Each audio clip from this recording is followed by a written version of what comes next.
ikut yuk gitu. Tuh ke tempat yang sana, di sini berisik, bilang gitu. Terus, aduh gue merinding. Jenela bilang, enggak ah, nggak mau gitu. Ayo, cepetan gitu. Nggak mau. Hmm.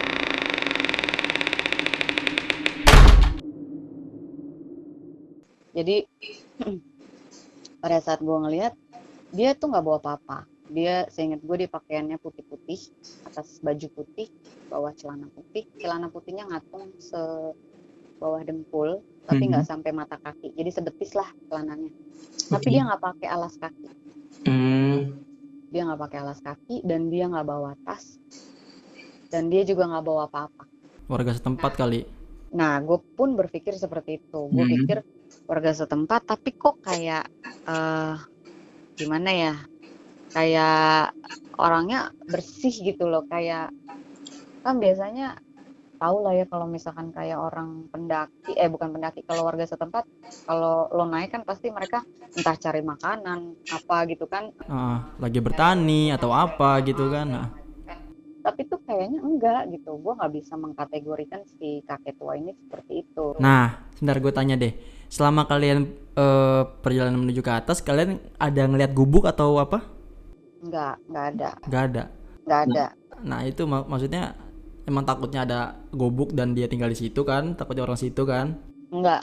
Nah, mungkin warung ya, tapi udah jauh agak di bawah gitu. Yang warung keberapa gitu kan. Gue lupa banget sih waktu itu. Kayaknya sih nggak ada deh. Warung Hmm. adanya di atas deh setelah Sendang Derajat. Kadang ada warung. Nah terus pas sampai situ, pas udah mau papasan karena itu jalurnya agak sempit, mau nggak mau gue agak berhenti kan karena dia berhenti depan gue. Iya.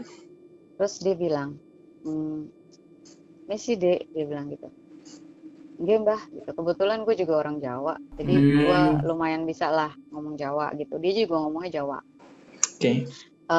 Intinya dia tanya, misi dek dari mana? Dia bilang, oh kami dari Jakarta mbah. Oh Jakarta. Berapa orang? 6 orang. Tapi kok dia ngeliat gue cuman berdua gitu kan. Oh, iya iya iya. 6 orang. Loh, temennya mana? Temennya jadi ada 2 di bawah, 2-nya di atas, gue bilang Hmm. gitu kan. Oh gitu, nggih nggih nggih. Oh, apa? Dia bilang gini. Jadi itu kayak apa namanya, pada saat itu tuh gue sebenarnya ada pikiran-pikiran negatif ya. Jadi lo pasti pernah dengar kan pada saat pendakian lo pernah ada kayak apa sih namanya, kayak lo dimintain duit kayak gitu-gitu loh. Gue belum pernah denger sih kayak gitu-gitu. Ada di gunung apa ya, kayak dipalakin gitu loh. Oh, di jalur pendakian? Iya, di jalur pendakian itu dipalak. Ada pemalakan tuh. Serius? Ada. Gue lupa di gunung apa. Loh. Dulu zaman dulu gue di Gunung Salak, pada saat gue turun dari Gunung Salak itu juga ada. Dalih mereka apa? Kenapa? Dalih mereka apa? Malah kayak gitu. Malaknya ya peralatan pendakian apa aja yang dia Loh. lihat bagus diambil sama dia karena dia tahu Loh. harganya mahal kan. Inian pendakian. Sepatu pun sampai kadang ada yang diminta. Loh, kok gitu? Baru tahu loh gua. Oh, enggak, udah lama. Cuman habis itu pada saat kita turun lapor ke bagian ininya, terus bagian base campnya langsung pada naik. Oke oke oke. Nah, balik ke cerita gue tuh sempet kayak mikir negatif thinking gitu kan. Aduh, ini ngapain nih? Kakek-kakek nanyain kayak gini, gue ngeri. Soalnya gue nggak bisa, posisinya gue nggak bisa jalan gitu, karena dia di tengah jalan kan, di depan gue kan, ngehadang. Hmm. Nah, terus habis itu dia ngomong gini, kamu punya makanan nggak? Wah, kan bener. Gue langsung mikir gitu, ya dia minta makanan. Aduh, gue langsung negatif thinking gitu kan. Terus gue bilang, "Eh, makanan apa ya mbah? Makanan kecil, apa roti atau biskuit atau apa," dia bilang gitu kan. Terus teman gue yang nyaut, ada mbah, tapi bukan sama saya, di teman saya tuh di depan, dia bilang gitu. Karena memang si Jenel itu bagian yang bawa daypack. Nah daypack itu isinya yang makanan-makanan cepat saja, makan kecil lah. Oke, yang kalau misalkan lagi lapar di jalan tinggal ngambil aja gampang lah ya. Bukan makanan yang harus dimasak. Terus oh roti ada mbah, tapi di teman saya no di depan. Oh boleh minta nggak? Oh boleh boleh. Itu kitanya juga kayak agak-agak gimana sih, takut-takut tapi ya udah gitu. Tapi tunggu sebentar ya mbah gitu. Jauh nggak temennya? Enggak, itu udah di situ kok gitu. Akhirnya gue lewatin dia sedikit, gue teriak, gue panggil temen gue kan. Nah, Dina, woi. Nah dia masih denger, ternyata dia duduk di sana nungguin gue lewat. Akhirnya dia turun lagi, sini. Kenapa? Bagi roti. Iya, nih mbahnya minta gitu. Karena kita juga memang mikirnya mau ngasih si mbah itu kan.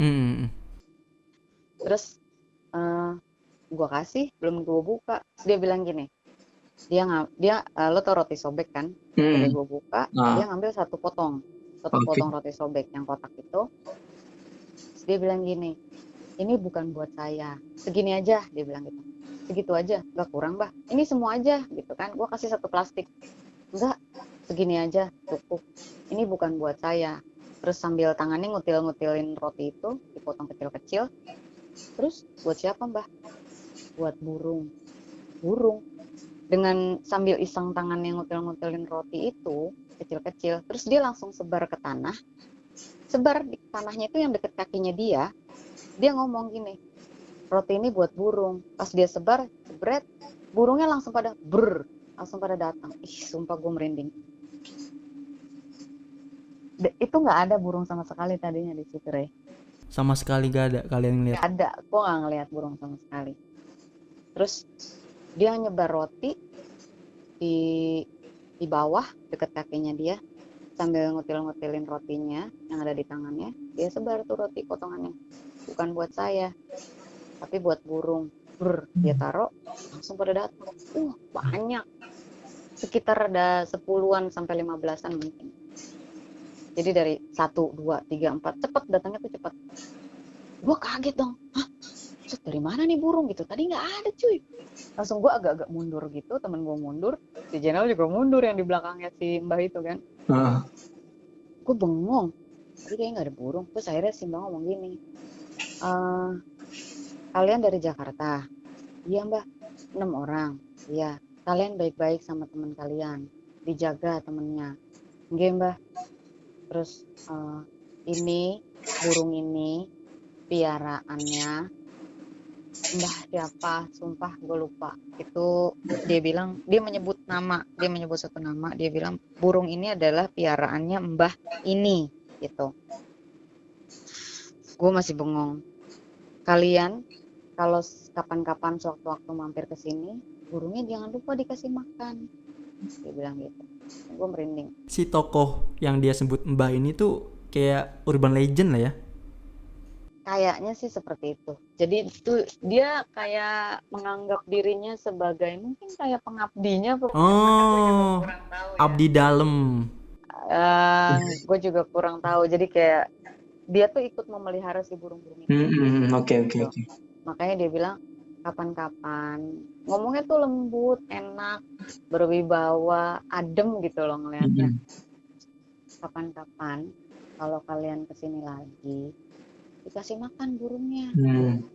Oh enggak mbah gitu. Dalam hati gue, gimana ngasih makan, orang gue aja nggak ngeliat burung. Nah itu makanya gitu. Terus jadi sambil dia sampai itu roti yang ada di tangannya dia itu habis. Nah sampai roti yang di tangannya dia habis, sambil ngomong kayak gitu, ngomong, terus akhirnya setelah selesai, tau nggak dia ngomong apa? Dia bilang gini, oke, rotinya udah habis, sekarang kalian aman. Loh. Yuk, kalian udah bisa lanjut lagi. Loh kok aman? Merinding gua. Enggak, gini loh. Kalau misalkan pendaki lain, ya misalkan gini, kita anggap kita percaya lah ya sama omongan dia. Kalau misalkan kita nggak ngasih makan, kita nggak aman. Kalau ngasih makan, kita aman gitu misalkan. Gimana kalau misalkan pendaki lain itu nggak ngeliat burung itu dan dia nggak ngasih makan? Ya, nggak tahu ya. Jadi gue merasa seperti gue terpilih. Oke. Gue nggak ngerti. Nah ini teman-teman, buat kalian juga yang nonton ini, boleh percaya, boleh juga enggak. Ini juga namanya ya dibilang mitologi ataupun urban legend, ya itu terserah kalian sih percaya atau enggak. Ini sih menurut penuturan dari Basara. Oke. Iya, jadi tuh kayak sebelah kiri gue itu jurang, sebelah kanan gue itu bentuknya kayak bukit tapi daun-daun gitu, kayak gimana ya, gue juga bingung ngasih gambarannya. Nah ternyata dia tuh ada di dalam-dalam situ si burung itu. Jadi pada saat si roti itu Oh, habis, mereka masuk ke dalam situ. Terus Oh, ada yang terbang, ada yang ke dalam situ. Jadi pokoknya jadi kayak kompak banget. Setelah roti itu habis, mereka hilang, bubar. Karena Simba itu udah ngomong, dia bilang gini, oke, sambil tepuk bersihin tangannya, dia bilang oke, gini ya, tak tak tak ya. sambil dia ngomong, oke, kalian udah apa Aman. burung, sekarang kalian udah aman, dijaga temennya, yuk silakan lanjutkan perjalanannya baik-baik sama temennya, dia bilang gitu. Oh iya mbah, makasih banyak ya mbah gitu. Oke, monggo, saya mau turun gitu. Oke mbah. Ya udah, akhirnya dia turun, gue naik. Terus habis itu gue tengok-tengok kan dong, aman. Maksudnya apa dia bilang? Dia bilang sekarang kalian udah aman. Maksudnya apa? Itu yang masih terngiang-ngiang di kita bertiga. iyalah. Ada gue lagi di situ. Gue langsung mikirin kejadian yang semalam. Terus kejadian yang kedua, gue makin, aduh, gue lanjut nggak ya gitu kan. Udah si Una minta turun melulu, dia sampai nangis, gue minta turun. Sedangkan kita turun tuh udah lumayan jauh perjalanannya gitu. Iya. Jadinya pada saat dia minta turun tuh si Edom mau nganterin dia turun, cuman kata dia nggak jadi deh, gak usah deh, kita dulu deh, istirahat dulu deh, kayak gitu. Dan jarak gue ke Yuna itu jauh banget, berapa jam, lama banget dia. Terus akhirnya kita lanjut nih bertiga. Pada saat kita lanjut lepas dari si kakek itu, di depan gua kan si Jenal. Di depan Jenal itu ada burung. Salah satu burung yang tadi makan roti. Jadi seakan itu burung memberikan kita arah jalan. Nah pas kebetulan di situ memang ada kayak tikungan gitu, kayak pecahan jalan kanan sama kiri. Hmm, Si burung itu ngasih ke kiri. Terus gue langsung gini, si Jenal nanya, Sar, gimana nih? Burungnya ke kiri, kita kiri apa kanan? Mampus loh, kiri apa kanan ya? Nggak ada petunjuknya lagi gitu. Tapi kayaknya gue percaya burungnya deh, dia kayaknya nunjukin kita jalan. Jadi tuh kayak burungnya tuh lucu, jadi jalan nih tet tet tet tet, tet, terus palanya telingak kanan kiri sampai oke kita oke. sampai kita deket ke dia jalan lagi tet tet tet tet, tet. Terus palanya nengok kanan kiri kayak gitu. Hmm, Itu sampai lumayan lah ya, ada setengah jam dia di depan kita, hmm, sampai setengah jam mungkin kayak oh oke, udah dirasa jalurnya aman, dia pergi. Habis itu pun gue sempat mengucapkan terima kasih sama si burung, Oke. makasih ya gitu, udah dikasih tahu jalannya. Itu kejadian yang kedua. Akhirnya singkat kata kita udah berhasil. Oh oke, jadi pada saat kita sampai di atas, gue nemu yang namanya sendang derajat. Ternyata bener bro, sendang derajat itu kering. Oke, bener lagi kering ya? Iya, dan enggak, katanya tuh jarang-jarang sendang derajat kering. Jadi itu Oh, merupakan sumber air mereka buat, kan ada beberapa warung kan di sana. Jadi sumber air buat mereka yang tinggal di warung untuk ngambil air tuh ngambilnya dari situ gitu. berarti kalian itu mendaki lagi musim kemarau ya? Ya, lagi musim kemarau, makanya dingin. Oh, pantasnya dinginnya kayak gitu ya? oke oke. Gitu. Karena kayaknya seminggu atau 10 hari setelah satu suro. Hmm, Gitu. Jadi mungkin gue masih mikir si kakek itu adalah salah satu sisa pertapa yang belum pulang, belum turun. Hmm, Karena itu masih seminggu atau 10 hari yang lalu, itu satu suro, gitu, gue lupa. Terus oke oke. dan pada saat gue udah mulai sampai puncak, istilahnya kayak sendang derajat itu kan udah mulai tinggi kan, gue baru ngeh, lah ada warung di sini. Nah pas samping sendang derajat itu ada warung, gue pikir itu warung Boyem, kan gue nggak tahu namanya, gue baru. iya. Pertama kali kan? Terus oh kita ngecamp di sini aja nih gitu. Memang rencana kita ngecamp adalah di Boyem, karena jarak dari Boyem ke puncak kan cuma sebentar gitu. Nah gue pikir itu warung Boyem. Terus pada saat gue tadinya gue duduk di situ, gue nungguin teman-teman gue udah gelaran, istilahnya matras gue gelar segala macam gitu kan, udah istirahat. Terus ada pendaki lain yang dia bilang, bukan di sini, Boyem masih sono gitu. Gue boleh denger doang gitu. Ternyata bukan di sini, tahu Boyem masih ke sono lagi gitu. Ya udah, jalan lagi lah kita gitu. Tapi karena gue lihat Sendang Derajat kering, di situ gue memutuskan gue beli air dari situ, dari yang warung persis sebelah Oh. Sendang Derajat itu. Mahal nggak? Enggak sih, harganya masih terjangkau, Masih masuk akal lah ya. masih masuk akal menurut gue. Dan kalau dibandingin lo harus bawa dari bawah mah. Bener. Ada effortnya lah, kita harus bayar gitu. Nah makanya kalau gue pikir kalau gue tahu banyak warung mah mendingan gue nggak usah bawa banyak. Cara air kan paling berat Berat, bener. Dan juga kita harus bawanya juga lumayan ya banyak. dan dia makan tempat juga kan, usaha banget gitu. Terus akhirnya udah sampai ke Boyem, alhamdulillah masih ada space kosong. Jadi pas persis warung Boyem itu masih bisa muat sekitar 2 atau 3 tenda lah, masih muat harusnya. Oh 3 tenda. Nah gue kan karena gue berenam, jadi gue bikin 2 tenda. Jadi sementara kita udah sampai, kita yang udah sampai duluan, kita setup tenda, terus masak segala macam. Jadi pada saat mereka yang belum datang itu, pada saat mereka sampai, mereka udah tinggal makan. Udah sempet lama banget kok. Ini anak nggak nyampe gitu. Gue takutnya apa mereka turun lagi apa gimana. Sedangkan kita nggak bisa ngubungin kan. Iya. Gitu. Ya udahlah, kita percaya aja, tungguan tuh akhirnya itu makanan udah hampir nggak enak lah, istilahnya udah sampai dingin. Akhirnya ya udah, singkat kata mereka udah sampai. Tadinya ternyata yang bikin lama itu mereka berdua itu berhenti di warung Sendang Derajat tadi. Pikir itu juga warung Boyem. Mereka kayak mencari-carian, loh kok si Sarah dan kawan-kawan nggak ada ya gitu loh. Terus sampai mereka udah lama, mereka baru ngeh kalau itu ternyata Boyem. Gitu. Ternyata banyak. Oh ya udahlah, akhirnya jalan lagi, dan itu masih lumayan jauh dari si Sendang Derajat ke Boyem tuh masih lumayan jauh. Oke. Singkat kata kita udah kumpul semua. Kita bagi 2, 1 tenda cowok, 1 tenda cewek, kan pas tuh bertiga ya. Sampai menjelang malam tiba, ini kita mau ke kejadian aneh ketiga. Jadi selama kejadian aneh pertama dan kedua, kita hanya yang tahu itu ya hanya dia aja. Jadi kita belum sempat sharing, kita belum sempat cerita ada apa gitu. Terus menuju ke kejadian aneh ketiga, belum menjelang malam, kita tidur, dan itu udah selesai masak, udah selesai ngapa-ngapain, udah aman, kita tidur.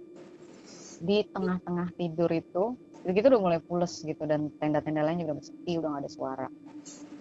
Tiba-tiba tenda cowok ada yang teriak kan. Teriaknya serem banget. Tenda tim kalian kan? Iya. Oke. Yang laki, tenda cowok. Gitu kan. Saking gue capek, gue gak denger. Terus si Lucy yang denger, dia bangunin gue kan. Sar. Terus kayak, anak-anak kenapa tuh? Katanya. Kenapa? Tuh, ada yang teriak. Terus gue dari dalam, gue gak buka tenda, gue cuma teriak doang. Woi, anak cowok, kenapa lu? Gue gitu. Jenal, kenapa Jenal? Surupan. Surupan? Gue perlu ke situ nggak? Dia masih teriak-teriak. Jadi tapi si 2 cowok itu, si Arab sama si Do, mereka meyakinkan nggak apa-apa gitu. Lo nggak usah keluar tenda, kita bisa kok gitu. Nggak apa-apa, aman gitu. Tapi gue masih denger kayak bunyi gerabak-gerubuk gitu. Jadi kayak dia nggak mau gitu. Kayak nendang-nendang gitu loh. Oke. Cuman kata dia masih bisa dikendalikan lah. Udah nggak apa-apa, aman. Ya udah, butuh obat nggak?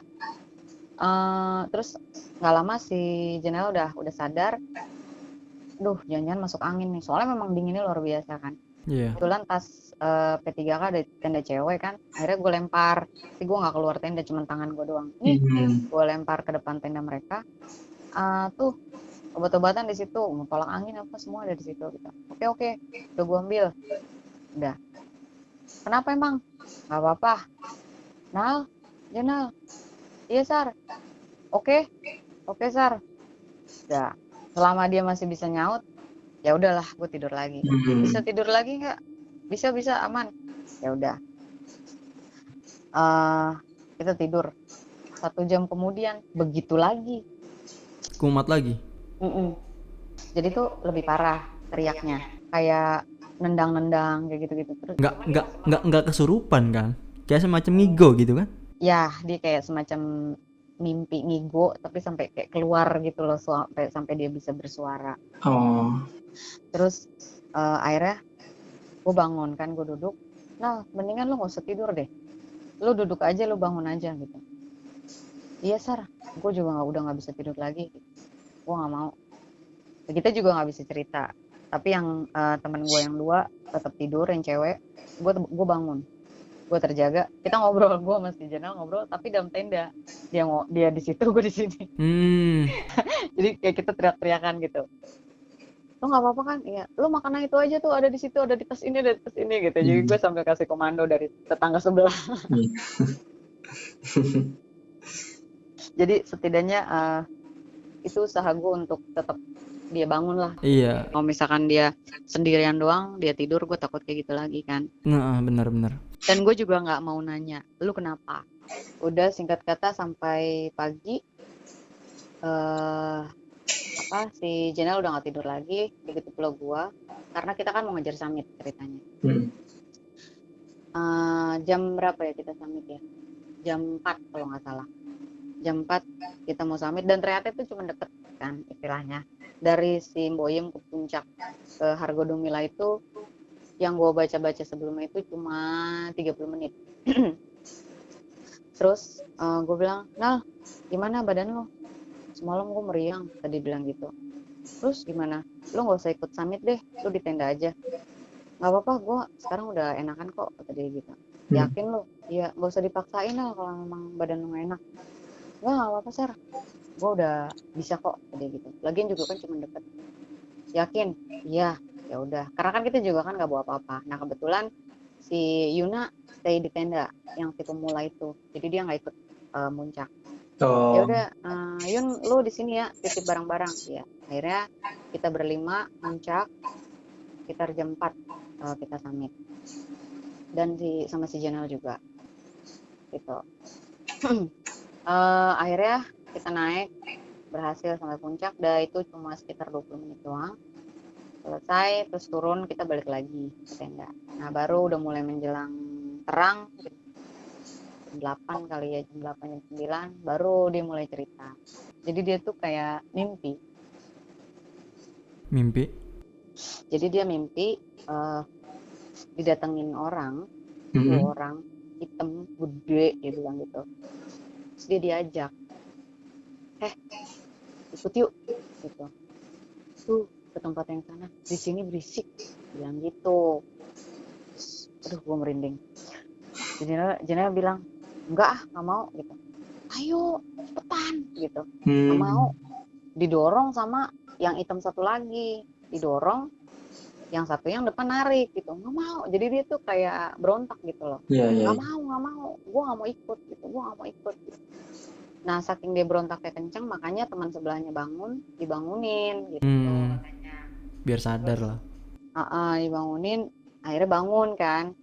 Nah ternyata terus yang kedua gue begitu lagi, Sar, dia bilang gitu. Jadi pada saat gue tidur, gue ketemu, gue didatengin lagi sama itu orang yang tadi, dia bilang.